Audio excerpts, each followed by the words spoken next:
So, మన యూకేలో process step by step assignment ఎలా రాసుకోవాలనేది నేను ఈజీగా ఒక 10 స్టెప్స్ అయితే ఉంటాయి. అన్నీ చెప్తాను. ఫస్ట్ మనకేదన్నా ఒక టాపిక్ ఇచ్చినప్పుడు ఆర్ అసైన్‌మెంట్ ఇచ్చినప్పుడు, ఏదైనా ప్రాజెక్ట్ అయినప్పుడు first understanding of the topic అది చాలా ఇంపార్టెంట్. సో, ఒక టాపిక్ ఇచ్చినప్పుడు దాన్ని అండర్‌స్టాండ్ చేసుకోవాలి.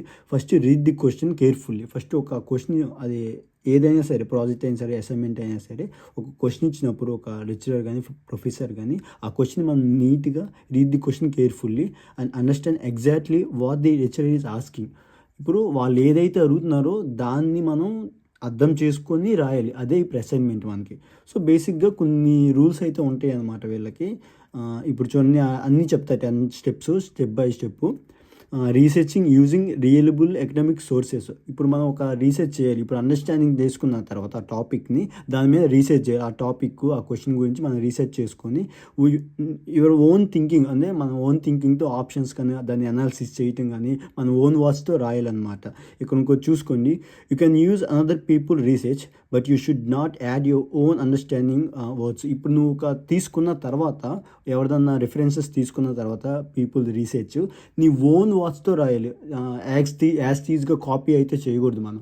అర్థమైందా? వాళ్ళెవరో ఏదో రాసారు అదే తీసుకొచ్చి మనం కాపీ పేస్ట్ అయితే చేయకూడదు. అప్పుడు ప్లేగరిజం అనేది పోయిద్ది. సో, థర్డ్ స్టెప్ వచ్చేసి మనం ప్లాన్ చేయాలి. ఒక అసైన్‌మెంట్ తీసుకున్న తర్వాత అది ఎలా రాసుకోవాలన్నది మనకు ఐడియా ఉండాలి. ఫస్ట్ ఒక అవుట్‌లైన్ అయితే తీసుకోండి. అవుట్‌లైన్ తీసుకున్న తర్వాత మీరు డిసైడ్ చేసుకోండి what to right in the introduction. So, question ఏదైతే ఇచ్చారో మనం ఏదైతే అర్థం చేసుకున్నామో మనం ఫస్ట్ అదే ఇంట్రడక్షన్ అయితే రాయాలన్నమాట. అంటే వాట్ ఈజ్ ఇట్ అనేది మనం దాని గురించి మొత్తం డీటెయిల్‌గా దాంట్లో ఇంట్రడక్షన్ ఉండాలి. దెన్ మెయిన్ బాడీలో ఉండాలి. మిగతాది ఇంకేదైనా సరే ఇంట్రడక్షన్ అయిపోయిన తర్వాత మెయిన్ బాడీలో ఉండాలన్నమాట తర్వాత మనం ఒక ఇది అంటే లాస్ట్‌లో కొలిజన్ ఉండాలి. కంక్లూజన్ ఉండాలి. దాని తర్వాత మనం ఏం రాయాలంటే ఇదంతా అయిపోయిన తర్వాత మనం మొత్తం డిసైడ్ చేసుకున్న తర్వాత ఫోర్త్ స్టెప్ ఏందంటే right in your own words. ఎందుకు ఇన్నిసార్లు ఓన్ వర్డ్స్‌లో చెప్తున్నానంటే మనం ఏదైనా సరే యూకే వాళ్ళు మనం ఓన్‌గా థింక్ చేసేది, మనం ఓన్‌గా చేసేది వాళ్ళు ఎక్కువగా ఇష్టపడతారు. So, show your understanding. నువ్వు ఏదైతే అండర్‌స్టాండ్ చేసావో దాంట్లో రాయాలన్నమాట.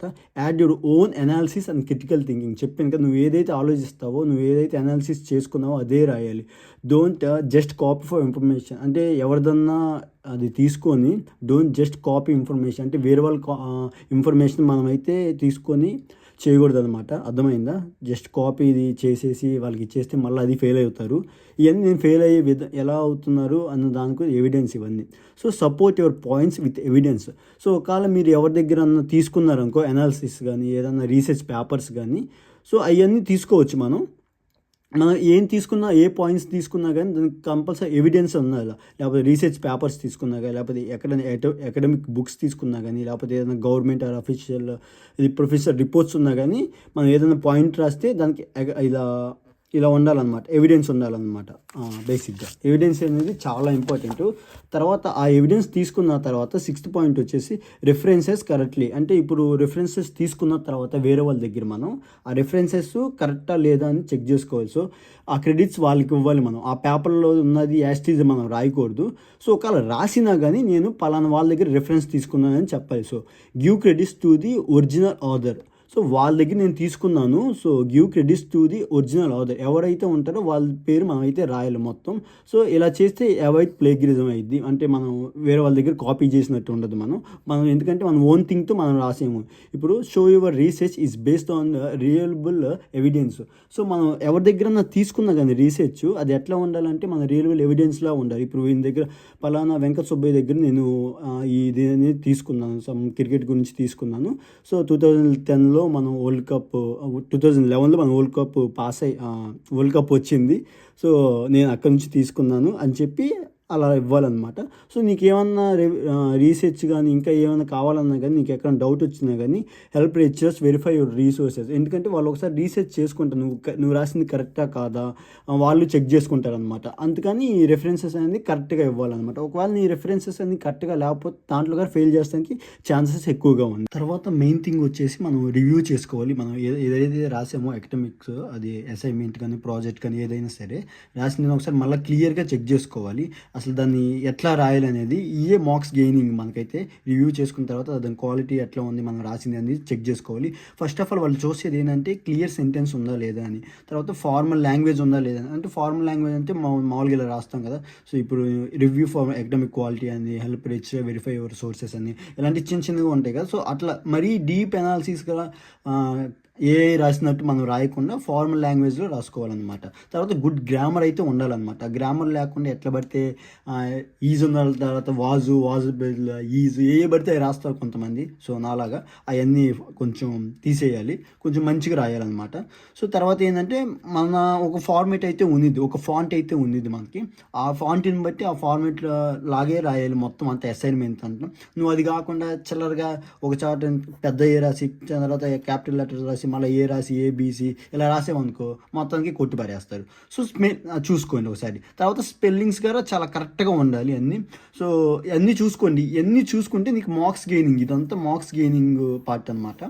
ఈ కరెక్ట్గా ఉంటే ఇది క్లియర్ సెంటెన్స్ కానీ, ఫార్మల్ లాంగ్వేజ్ కానీ, గుడ్ గ్రామర్ కానీ, అది ఫార్మేట్ కానీ, స్పెల్లింగ్ మిస్టేక్స్ లేకుండా మన లాజికల్ ఆర్గ్యుమెంట్స్ ప్రతిదీ మనం ఏం రాసావో దానికి ఒక లాజికల్ ఆర్గ్యుమెంట్స్ అనేది ఉండిద్ది. సో ఇలాంటివన్నీ చూసుకోండి.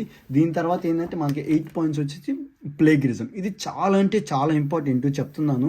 ఎందుకంటే చాలామంది ఇది ఏం చేస్తారంటే వేరే వాళ్ళకి ఇచ్చేసి రాపిప్పి ఇలాంటి కొంచెం జరుగుతూ ఉంటాయి. ఓకే. సో మెయిన్ థింగ్ మనం చూసుకోవాల్సింది ఏంటంటే వేరే copy for website are another students, దాన్ని ఏమంటారంటే ప్లేగరిజం అంటారు. ఇప్పుడు మనం వేరే వాళ్ళ దగ్గర కానీ లేకపోతే ఏదైనా వెబ్సైట్లో కానీ చూసి రాస్తే ఎవరైనా స్టూడెంట్ కానీ దానికి ప్లేగరిజం అయ్యింది. సో ఇంకోటి ఏంటంటే paying sources helps to right అని ఉంది కదా. ఇప్పుడు మనం వేరే వాళ్ళకి అంటే ఇదే అసైన్మెంట్ రైటర్స్ ఉంటారు కదా. సో మనకి ఏం చేస్తామంటే paying sources help to right అంటే ఇప్పుడు వేరే వాళ్ళకి ఇచ్చి మనం రాపిస్తాం కదా, దాన్ని కాంట్రాక్ట్ చీటింగ్ అని వచ్చింది. ఏదో ఇస్తున్నా కానీ మనకి మిస్కండక్టెడ్ చెక్ అని వచ్చింది. అది దాంట్లో మనం ఫెయిల్ అయితే మనం తీసేస్తారు, మార్క్సే తీసేస్తారు అసలు మొత్తం, మళ్ళీ ఫెయిల్ చేస్తారు. చూసుకోండి, అది కాంట్రాక్ట్ చీటింగ్ కింద వచ్చింది. మనం ఏదన్నా using AI tools without permission, మనం ఏ యూజ్ టూల్ మాత్రం యూజ్ చేసినా కానీ అనాథరైజ్డ్ ఏఏ యూస్ నెత్తుతుంది ఏం కాదు కానీ మీరు అర్థం చేసుకోండి. ఏఏ యూజెస్ అనేది వచ్చింది. మనం ఏఐ టూల్స్ చాట్ జీపీటీ కానీ, గోగ్ కానీ, జెమినై కానీ ఏది యూజ్ చేయకూడదు. ఏది యూజ్ చేసినా ప్లేగరిజంలో తెలిసిపోయింది ఈజీగా. సో చూసుకోండి ఎవరైనా సరే. ఇదంతా అయిపోయిన తర్వాత 9th పాయింట్ ఏంటంటే నువ్వు ఒకసారి మళ్ళీ డీప్గా అనాలిసిస్ చేసుకోవాలి. ఒకసారి అసలు మనం ఏం రాసాం, వాట్ ఈజ్ ఇట్, మనం అసలు ఏం రాసాము, వై డస్ ఇట్ హ్యాపెన్స్, అసలు ఎందుకు జరిగింది, తర్వాత దాని అడ్వాంటేజ్ ఏంది, తర్వాత డిసడ్వాంటేజెస్ ఏంది. ఏదైనా నువ్వు దాని గురించి ఒక ఎలివేషన్ ఇస్తే ఆ బేస్ దానికి ఎవిడెన్స్ అయితే ఉండాలి. సో ఇప్పుడు నేను 2010లో వరల్డ్ కప్ గెలిచింది ఇండియా, దాని గురించి గొప్పగా రాస్తాను. సో ఆ గొప్పగా రాసిన దాని గురించి ఇప్పుడు మన ఎవిడెన్స్ అయితే ఉన్నది కదా, ఎక్కడికి వెళ్ళినా ఉన్నది. మన దానికి వికీపీడియా ఉన్నది, లేకపోతే గూగుల్ నొక్కితే ఈజీగా చెప్పేసేది కదా, అలా ఉండాలి ఎవిడెన్స్ అనేది. సో అట్లా బేస్డ్ దాని ఎవిడెన్స్ ఉండాలి. నువ్వు ఏ ఎలివేషన్ ఇచ్చినా కానీ ఒక లైను పలానా వెంకట సుబ్బయ్య చాలా మంచోరు అనుకుంటే దానికి ఒక ఎవిడెన్స్ ఉండాలి. ఎవిడెన్స్ లేకపోతే తీసి కొట్టి పారేస్తారనమాట. సో అట్లాగనమాట. ఇంకా ఫైనల్గా 10th పాయింట్. సో ఇప్పుడు ప్రతి యూనివర్సిటీ కొన్ని ఇన్స్ట్రక్షన్స్ అనేవి ఫాలో అవుతాయి.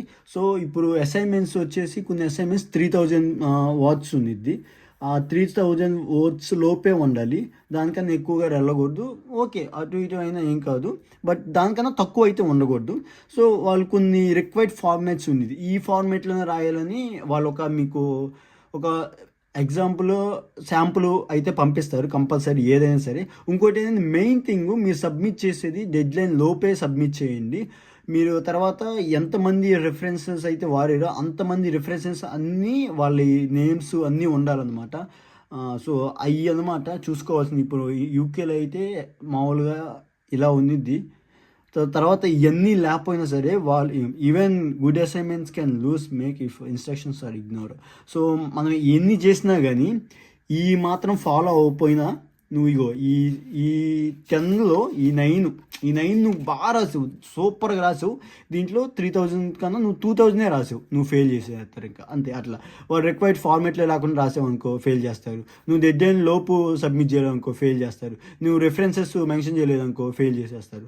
సో మెయిన్ ఇదంతా. ఓకేనా, జాగ్రత్తగా గుర్తుపెట్టుకుంది. Bye friends.